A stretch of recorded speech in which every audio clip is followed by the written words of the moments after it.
নারীরা কাদের সামনে সৌন্দর্য প্রকাশ করতে পারবে আর কাদের সামনে সৌন্দর্য প্রকাশ করতে পারবে না।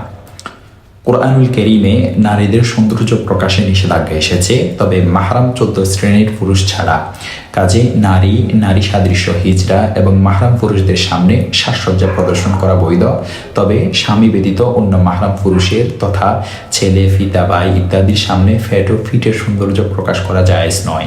দেখতে পারেন বাদায়ে ওয়াসনায় 5 নং খণ্ড 120 নং পৃষ্ঠা। আর হ্যাঁ, তাদের মধ্য থেকে যদি কারো সামনে সাজসজ্জা প্রদর্শনে ফিতনার প্রবল আশঙ্কা থাকে তাহলে তার সামনে সৌন্দর্য প্রকাশ করা না জায়েজ।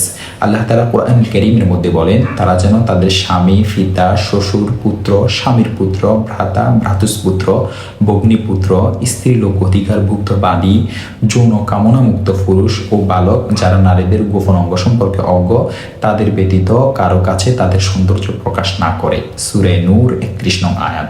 আর স্বামীর সামনে সাজসজ্জা ও সৌন্দর্য প্রদর্শন শুধু বৈধই নয় বরং করণীয়। হাদিস শরীফের মধ্যে এসেছে, আবু উমামা রাদিয়াল্লাহু তাআলা আনহু থেকে বর্ণিত, রাসূল সাল্লাল্লাহু আলাইহি ওয়াসাল্লাম বলতেন, কোনো মুমিন ব্যক্তি আল্লাহ ব্যতীর পর উত্তম যা লাভ করে তা হলো পুণ্যময়ী স্ত্রী। তাকে কোনো নির্দেশ দিলে সে তা পালন করে, সে তার দিকে তাকালে অর্থাৎ তার বাহ্যিক সাজসজ্জা ও চরিত্রের মাধুর্যতা তাকে আনন্দিত করে এবং সে তাকে শপথ করে কিছু বললে সে তা পূর্ণ করে, আর স্বামীর অনুপস্থিতিতে সে তার সম্ভ্রম ও সম্পদের হেফাজত করে। দেখতে পারেন সুনানে ইবনে মাজাহ হাদিস নং 1857।